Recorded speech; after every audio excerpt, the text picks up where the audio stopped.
Hi, I'm Dr. Christian Lehman, and I recently completed a 9-episode series on The Great Gatsby, in which I only touched upon the issue of racism. I want to rectify that with a full lecture on white supremacy and Indigenous erasure in The Great Gatsby. Let's start, though, with this brief bit from the beginning. My family have been prominent, well-to-do people in this middle western city for 3 generations.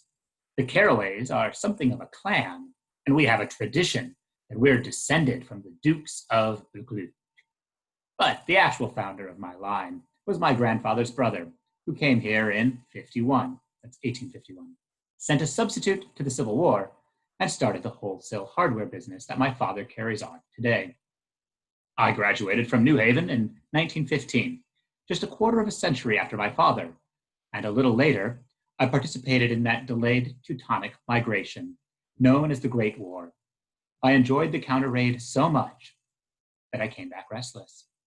Instead of being the warm center of the world, the Middle West now seemed like the ragged edge of the universe. So I decided to go east and learn the bond business. Everybody I knew was in the bond business. It's easy to focus on the first page when Nick tells us that his father told him not to be critical. For this particular lecture, though, these paragraphs are going to be especially important because notice how Nick is setting up a false sense of dynasty, right? He says it's a tradition that they're descended, and then he corrects himself that there's an actual founder. So he doesn't actually have the right to make this long-term genealogy. Genealogies are going to be important here. So the Civil War, right, that we have the grandfather's brother fighting in, well, he sent a substitute. So that means he wasn't actually fighting for the North in order to abolish slavery. Right? That's what's hidden underneath those lines. And sending the substitute to the Civil War, it's saying you're sending a substitute to fight for you on behalf of Black bodies, the abolition of slavery. Nonetheless, he decides to profiteer off of this war and starts a business, a wholesale hardware business that the family carries on. So that's what they're doing in the Middle West. Then Nick gains all the benefits of this, right? He goes to Yale, where his father also went. And then Nick celebrates his own participation in the First World War, which he calls a delayed Teutonic migration. Teutonic is this word that's going to refer to Germany. What's so interesting is the word delayed. Does this mean that Germany's migration happened late? Or that the migration became delayed because of Nick and the other allies fighting there? It's a little bit of ambiguity. However, what becomes really, really important here is that Nick enjoys war and comes back restless.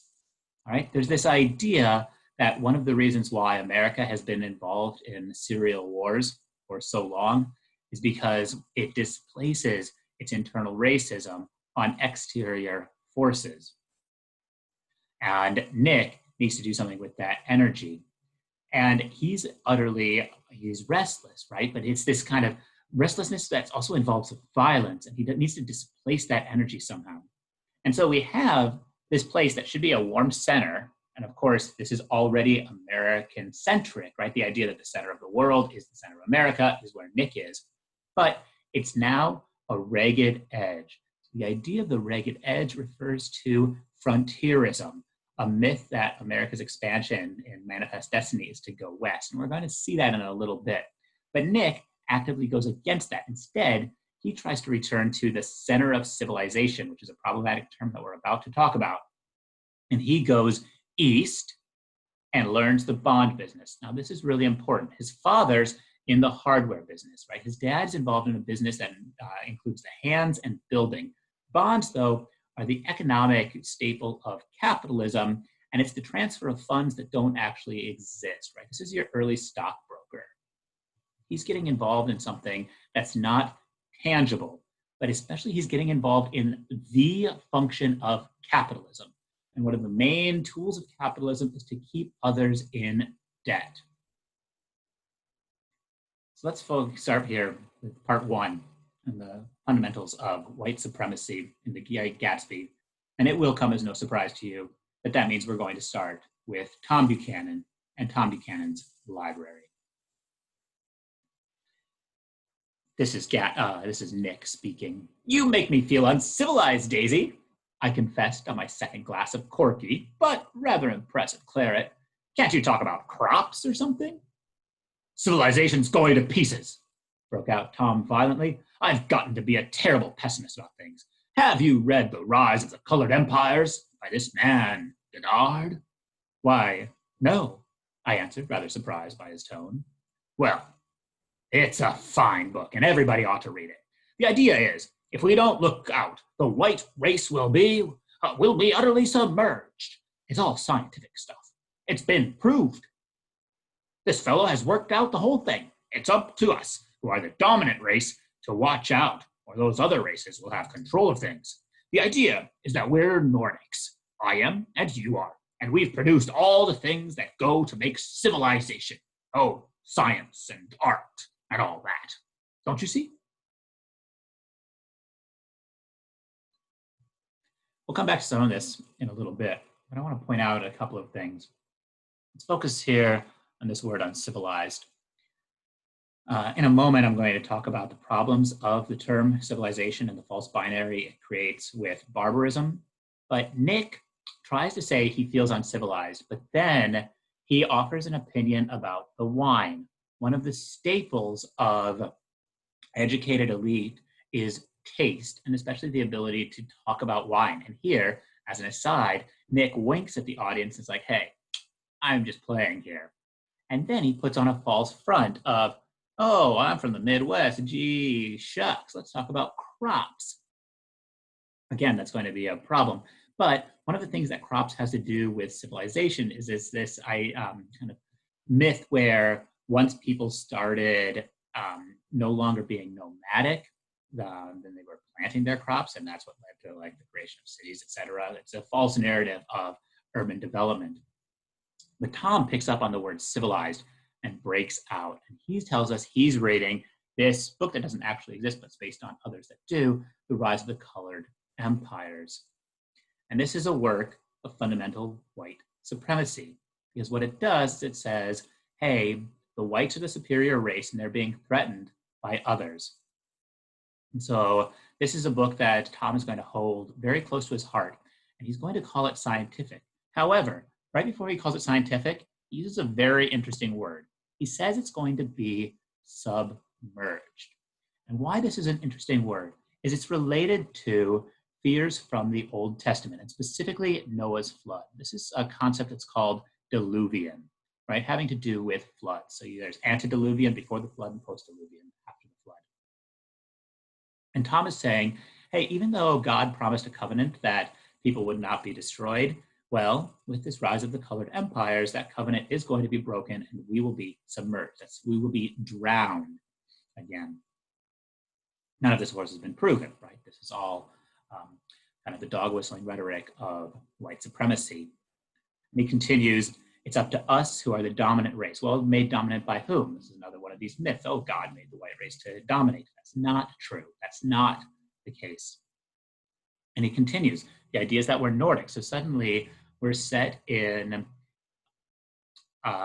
Northern Europe at this point. And he, that is Tom, tries to incorporate the reader, or the reader with you, but also like more specifically Nick. And we've produced all the things that go to make civilization, science and art and all that. He has no idea what he's talking about. Tom has not created anything. You'll remember Tom just spends money, buys horses, ponies. He's not creating anything, and yet he's trying to lay claim that he has done any of this. Similarly, Nick, although he will write this book, is working in the bond business. He's also not involved in any of these processes. You know who does create art in this work? No, jazz. So this is a passage that comes up occasionally. So I want to offer one critic's interpretation of it. John Vogel in Civilization's Gone to Pieces from 2015, wrote, quote, Tom's conviction that white civilization is under siege is propped up by another myth, the idea that American culture was created by white people. Quote, we've produced all the things that go to make civilization, science and art and all that, end quote. Tom explains to Nick, by this standard, it is easy to see why he, Tom, would despise Jay Gatsby's carnivalesque parties. They blatantly defy Tom's notions of racial superiority, demonstrating how profoundly Black culture influenced white culture, from music to dance to language. I think this is a pretty good statement about later on, especially why Tom is going to be so uncomfortable at the party, and explain why he goes to certain groups of people that are there. Later on at the Plaza Hotel, Tom explodes toward toward Gatsby. He isn't causing a row. Daisy looked desperately from one to the other. You're causing a row. Please, have a little self-control. Self-control, repeated Tom incredulously. I suppose the latest thing is to sit back and let Mr. Nobody from nowhere make love to your wife. Well, if that's the idea, you can count me out. Nowadays, people begin by sneering at family life and family institutions. And next, they'll throw everything overboard and have intermarriage between Black and white. Flushed with his impassioned gibberish, he saw himself standing alone on the last barrier of civilization. We're all white here, murmured Jordan. I know I'm not very popular. I don't give big parties. I suppose you've got to make your house into a pigsty in order to have any friends in the modern world. So what I want to point out here is the relationship between civilization and self-control. And here Tom is the person that doesn't have self-control. So that's one way in which we see this internal contradiction that the novel is setting up. But notice as well other things that he says, right? Tom is really emphasizing this idea of the family life and family institutions. Of course, you'll remember that he's the one carrying on this affair with Myrtle. He doesn't respect these institutions that he claims are the reason for his behavior. Overboard, again, kind of picks up this language of the Diluvian with the idea of the ship on water. I think that's a more subtle point. But the main one is his fear of miscegenation, of the mixing of races here with intermarriage between Black and white. That to him is the most fearful thing that can happen because he's a serious white supremacist. He doesn't want there to be any ambiguity. And then we get this really phenomenal line. He sees himself standing alone on the last barrier of civilization. This has to do with what I was calling earlier the frontierism narrative, right? He's the only person that can protect all of civilization, is how he sees himself, from all of these hordes of people that are coming in. This is the narrative that you will have heard the current occupant of the White House use for why he wants to build a wall, right? This is fear-mongering sense to where you're just like raving madly. Jordan murmurs, we're all white here. There's an interesting argument that a few people have mounted that perhaps Jordan herself is mixed race and she's passing. So that's something that you can pursue. It's easy to find online. Similarly, there's people that will argue the same thing for Jay Gatsby himself. Right? So people are interested in these ideas and these issues. Tom goes on, though, and says, he critiques, right? There's where we learn you have to make your house into a pigsty. That's what he has to say about the world in which Jay Gatsby's parties work. He insults them. He dehumanizes those moments by calling it a pigsty and connects it to the modern world, right? This fear that the where we're going is worse than where we came from, even though where we came from was a world that instituted slavery. So this is a non-progressive narrative of humanity. So let's talk about some of the inherent problems of the word civilization. Etymologically, civilization comes from the Latin word civis, which is a citizen, plus the ending ization, which is ending that indicates the process of bringing something into action. It's also related to civitas, having to do with a city, right? So the idea is that civilization is fundamentally rooted with citizenship and the proper way in which citizens behave when involved in a city. They're all interconnected. Civilization, though, and especially anytime you hear the phrase Western civilization, is a dog whistle of white supremacy. Specifically, it's linked to this false idea of Athenian democracy, the 5th century BCE, somehow moving west to Europe, the Italian Renaissance, to then Britain and the British Empire, to then the inheritor, which is America.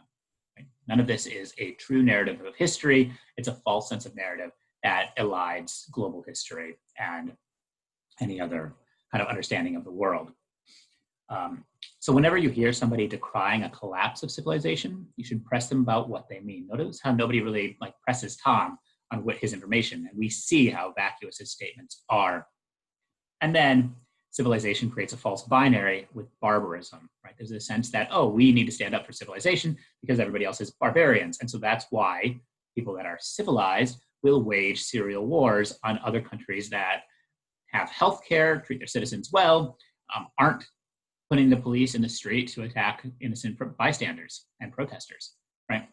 Question, if somebody says they're doing something for the sake of civilization, look at their behavior and see if it actually supports what decorous citizenship should look like. You'll find it doesn't, very often doesn't.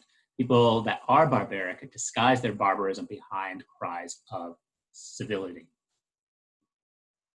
Let's look now at the two scenes where we have Black people in The Great Gatsby. Here's the first moment in chapter 4. And this is Gatsby and Nick are driving into town. A dead man passed us in a hearse, heaped with blooms, followed by 2 carriages with drawn blinds, and by more cheerful carriages for friends. The friends looked at us with tragic eyes and short upper lips of southeastern Europe. And I was glad that the sight of Gatsby's splendid car was included in their somber holiday. As we crossed Blackwell's Island, a limousine passed us, driven by a white chauffeur, in which sat 3 modish Negroes, 2 bucks and a girl. I laughed aloud as the yolks of their eyeballs rolled toward us in haughty rivalry. Anything can happen now we've slid over the bridge, I thought. Anything at all. This is a quite dense passage in terms of the complexities of its racism. Let's begin with the fact that it's one paragraph here where we have the dead man in the hearse and the limousine, right? Fitzgerald has the ability to separate these into 2 separate actions, but instead, by putting them in the same paragraph, he asks us to connect the 2. And what we're asked to connect is, as strange as this image of death is this image of a white chauffeur, that's a white servant, right? A person that's being paid to do the task, and the 3 Negroes in the car, right? So they're modish, they're dressed well, they are the people that are employing this white person. Nick immediately reacts by dehumanizing and using this racist language of buck, which was a racist term against Indigenous people of the United States, and then just calling the other one a girl. He further dehumanizes by discussing the yolks of the eyes, right? So here, the friends of the dead body, they get to have tragic eyes. But these 3 men that are in the limousine, they have yolks for eyes. And Nick then says that they're looking at them in haughty rivalry. This is, again, part of that language of white supremacy, where you're thinking that there's going to be an uprising of the Black population, of the minority populations in which you live. Nick then gives us this very provocative statement with, anything can happen now that we've slid over this bridge. This is an idea of the liminal space. And this is the same kind of idea that Tom was standing at that last barrier of civilization, right? Edge of the world stuff that we saw there on page 3. Now we've slid over those edges, over those middle spaces, and the world is unknown. So Nick, even though he's pointing his finger at Tom being a white supremacist, is himself carrying these emotions. Other ways in which we're asked to do this right at the level of language is, it's no accident that it's Blackwell's Island.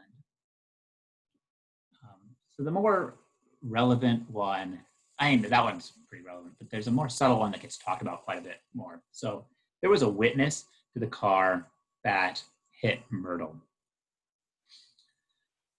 And this is the police officers here. "What's the name of this place here?"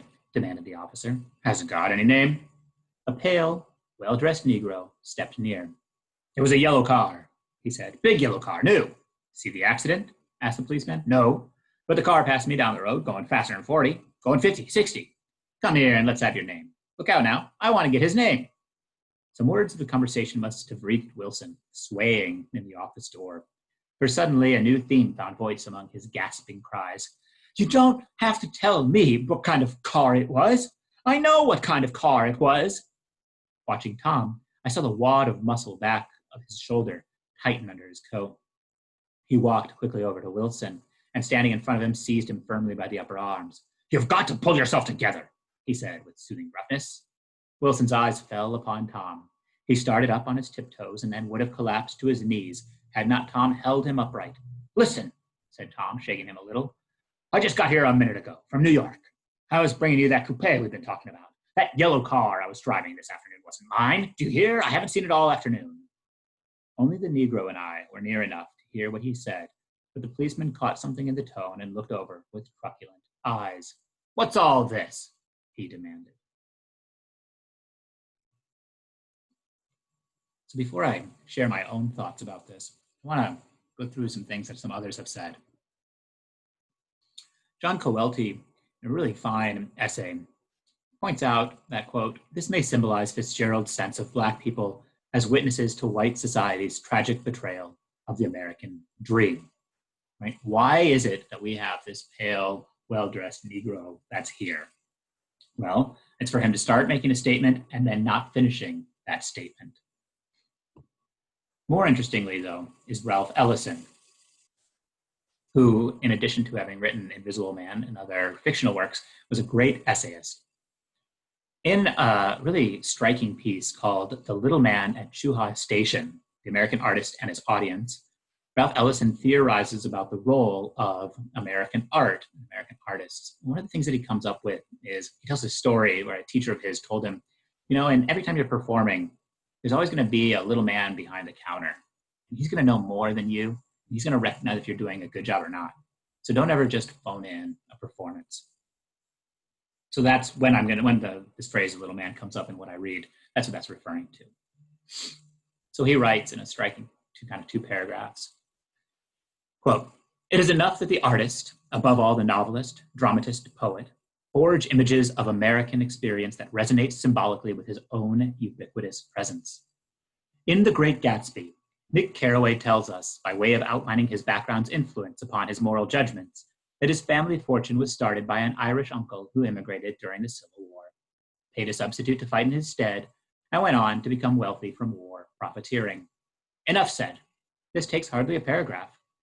But the themes of our history, wealth, immigration, are struck like so many notes on a chime. Assuming his Afro-American identity, costume, and mask, the little man behind the stove would make the subtle symbolic connections to Gatsby's ill-fated social climbing, the wealthy wastrels whose manners and morals are the focus of the action, the tragic ironies echoing so faintly from the Civil War, that seedbed of so many northern fortunes, and his own social condition among the principles of democracy that form the ground upon which the novel's drama of manners and social hierarchy is enacted, and the cost of Gatsby of confusing the promises of democracy with the terms governing their attainment.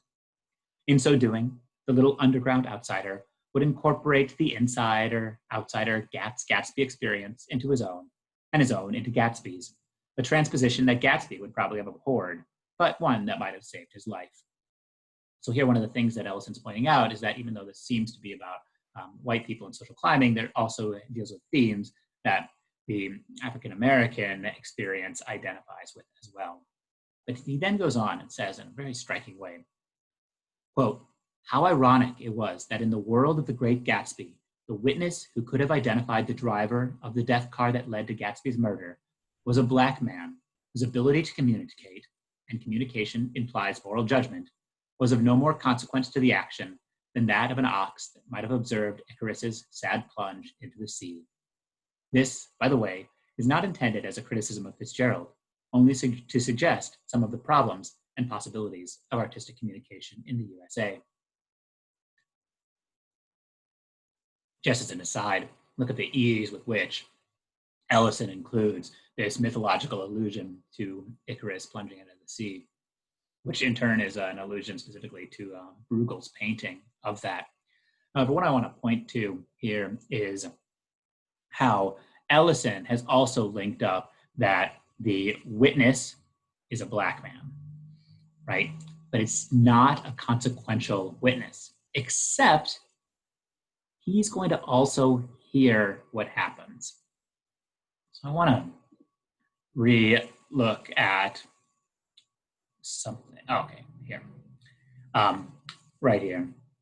Right, there's an odd sense that about witness and bearing witness that is happening here. Let's look at it another way, though, that we see the difference between how a policeman treats these two figures. And I hope this really resonates with some of the images that you might have been seeing lately. Remember, Tom is as white as they come. The police officer is white, and the pale, well-dressed Negro is Black. So let's look at some of this. Presently, Tom lifted his head with a jerk, and after staring around the garage with glazed eyes, addressed a mumbled, incoherent remark to the policeman. M-A-V, the policeman was saying, O, no, R, corrected the man. M-A-V-R-O, listen to me, muttered Tom fiercely. R, said the policeman. O, G, G. He looked up as Tom's broad hand fell sharply onto his shoulder. What do you want, fella? What happened? That's what I want to know. Auto hit her. Instantly killed. Instantly killed? Repeated Tom, staring. She ran out in a road. Son of a bitch didn't even stop his car. What's the name of this place here? Demanded the officer. Hasn't got any name. A pale, well-dressed Negro stepped near. It was a yellow car, he said. Big yellow car. New. See the accident? Asked the policeman. No, but the car passed me down the road, going faster than 40, going 50, 60. Come here. Let's have your name. Look now. I want to get his name. Okay? So what I want you guys to see is Tom is muttering fiercely at the officer. Tom puts his hand on the officer. Tom speaks incoherently and is shouting with exclamation marks at the officer. And the officer only ever answers his questions. With the second encounter, and this is why I think it's important that we know the race of this witness. He speaks. It was a yellow car, nice sentence, big yellow car, new, completely calm. Look at those periods. Statements, yeah, he's just speaking, right? He said. Then he offers some more information. The car passed me down the road, going faster than 40 at 50, 60. And immediately the officer says, I want his name. I want his name. Right? He didn't ask Tom's name at any point. He just simply answered his questions. But suddenly, even though this person's being much more respectful and can actually offer him information, he says, I need your name. Right? He's not pursuing the information. He wants the name. This is a racial profiling moment. All right, so let's go to part 2. Here I want to talk about Indigenous erasure. In building up this part of the lecture, I'm drawing on 2 recent works, Roxanne Dunbar Ortiz's An Indigenous Peoples' History of the United States, and Nick Estes's Our History is the Future. Both of these are books that cover settler colonialism, which is an approach to US history where we learn that the specific form of colonialism, whereby an imperial power seizes native territory, eliminates the original people by force, and resettles the land with a foreign and invading population. And that's the definition from Nick's book, right? And so this is this idea of erasure, like you eliminate populations with the intent to stay, and that's what's different than maybe traditional senses of colonialism. So let's see how some of this happens. One of the fundamental ways that I think we see it is in the idea of the celebration of the exploitation of land. So let's look back at this quotation that we had early on. You make me feel uncivilized, Daisy. I confess to my second glass of corky but rather impressive claret. Can't you talk about crops or something? So here, I want to emphasize with claret, which is a wine, which is taken from grapes, which is a crop. And so it's a marker of civilization because it's this thing that you can talk about with taste and familiarity. So he already is talking about crops when he is mentioning this. But of course he means rural crops, corn and soybeans, right? Wheat. So what we have here is a version of preference that is agrarian, having to do with fields and farming, Edenic, as in the Garden of Eden, where everything is pristine, utopian, and it's all a lie. Right? He's left that world to come to do bonds. So it's this false narrative of peace from the Midwest having to do with crops and agriculture. So there's one sense of this exploitation of land. Tom's house. It, the Georgian colonial mansion, belonged to de Man, the oil man. What we have here is the first mention of two really important uses of oil. And we learn that you gain great fortunes from oil. And the person that gained it is a person that doesn't actually seem to have existed, named de Man. And his name is a French, well, we'll get there in a second.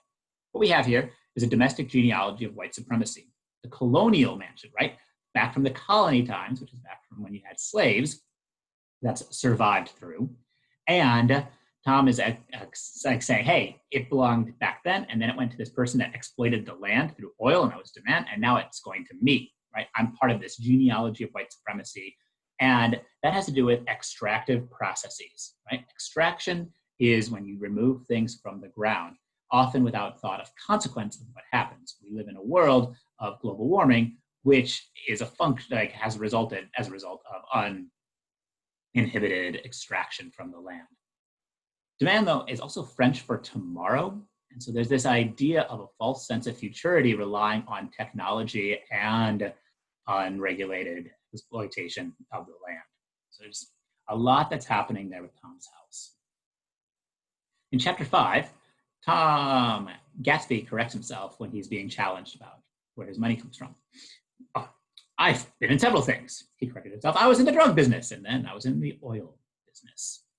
This is a very amazing aside and completely unexpected that Gatsby had anything to do with oil. What I want to point out, though, is that it's oil and not gas. And this is important because gas is labor. Oil is investment. Think about George Wilson and Tom. George Wilson pumps gas. Tom lives in a house that has come from oil wealth, right? So this is this difference between labor versus investment. You invest in oil, you turn it into gas, and then other people deal with it, right? So Wilson's never actually going to get ahead because he's already on the process of labor.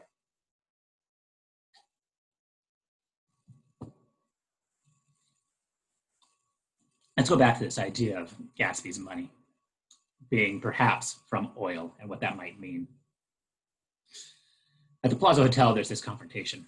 The drugstore business was just small change, continued Tom slowly, but you've got something on now that Walter's afraid to tell me about.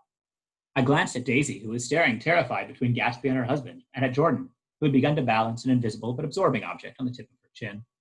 Then I turned back to Gatsby and was startled at his expression. He looked, and this is said in all contempt for the babbled slander of his garden, as if he had killed a man. For a moment, the set of his face could be described in just that fantastic way. So this bit here where Nick is startled by the expression gave rise to a really interesting interpretation by John Randall III about where Gatsby's money came from. And John Randall argues, and he bases it on these two passages of oil, that Gatsby's involvement with bootlegging and sports rigging was small fries next to his involvement with oil.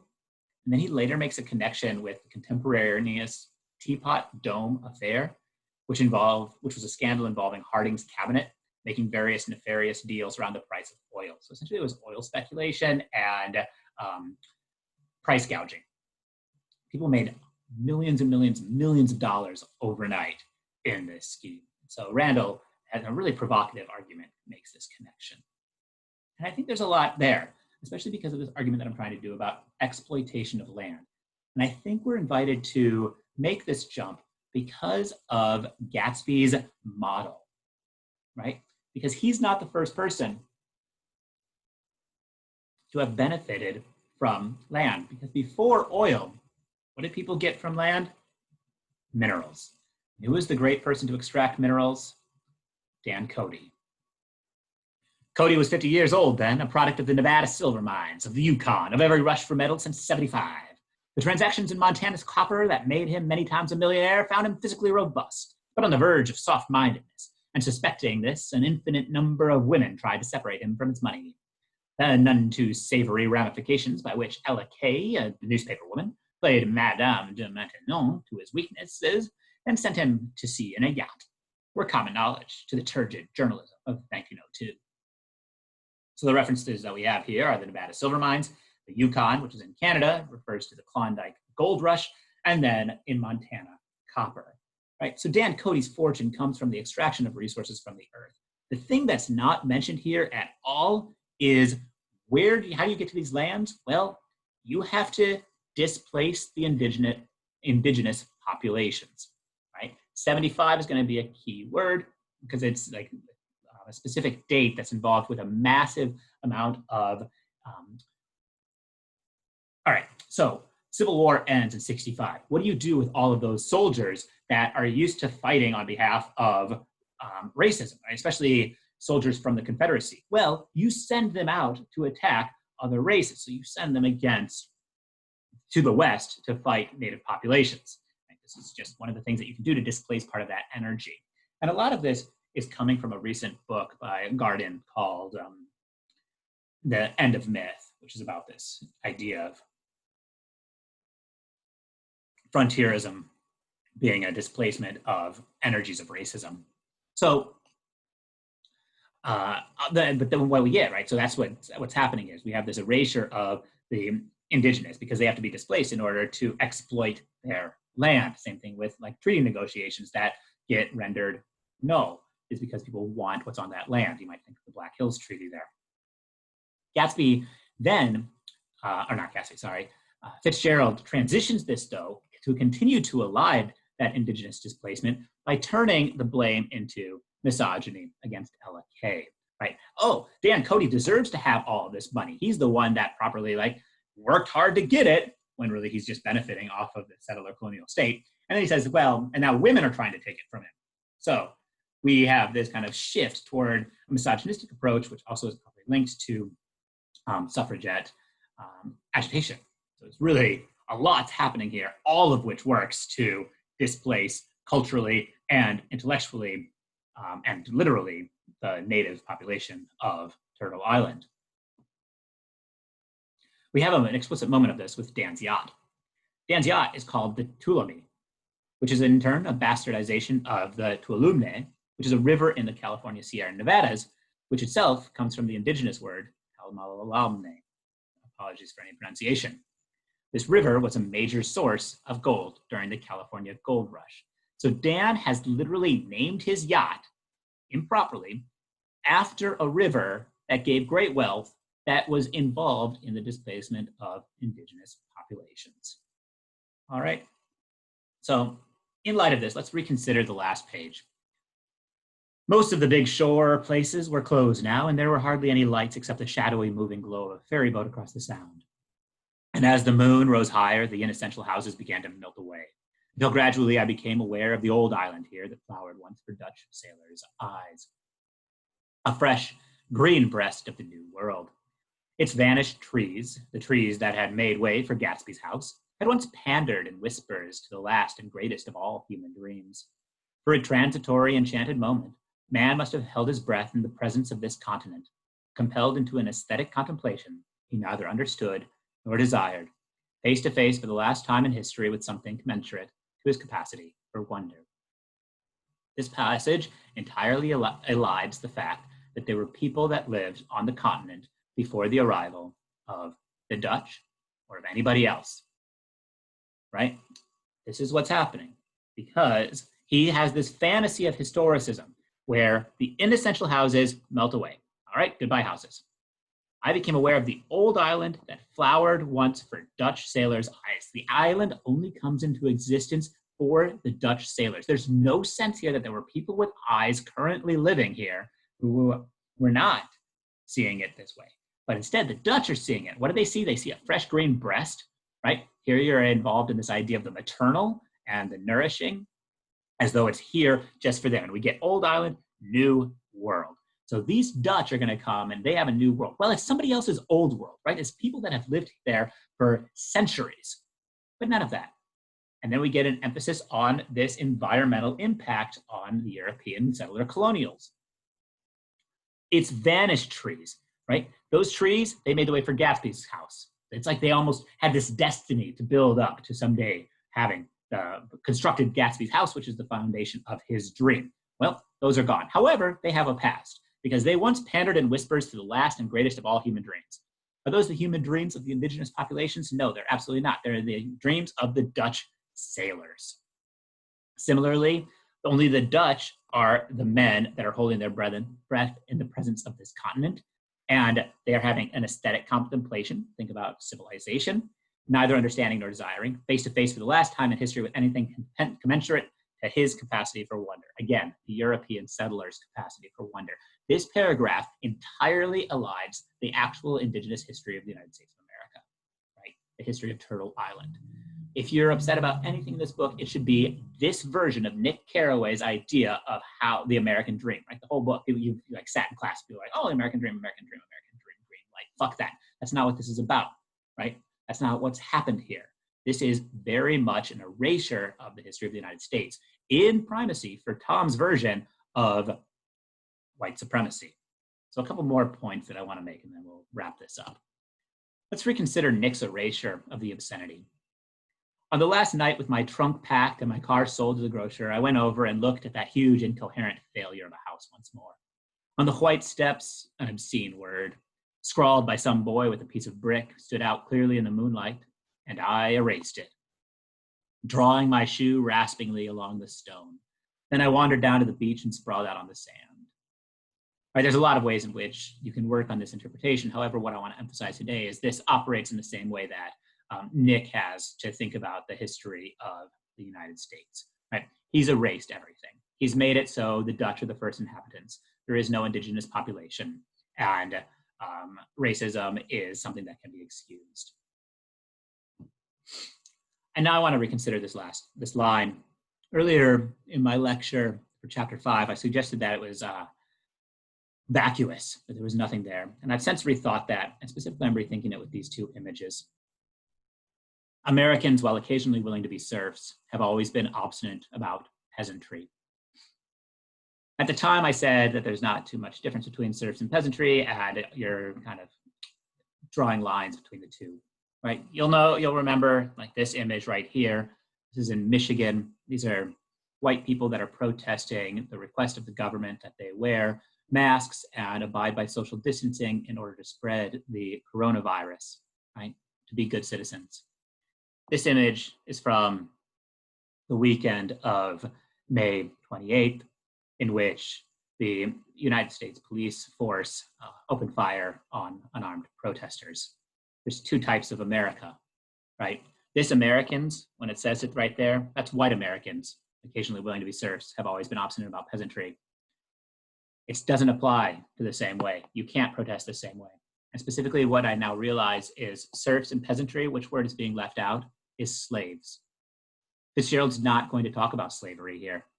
He's not going to talk about anything that's owed to Black bodies, and he's not going to talk about the way that they've been treated.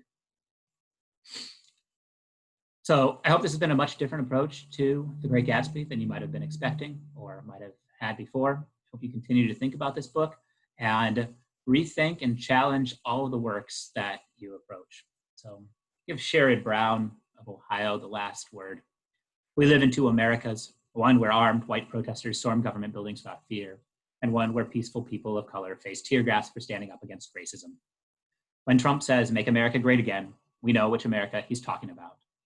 When Tom Buchanan says, "Rise of the colored empires," we know who he's trying to agitate. Thank you.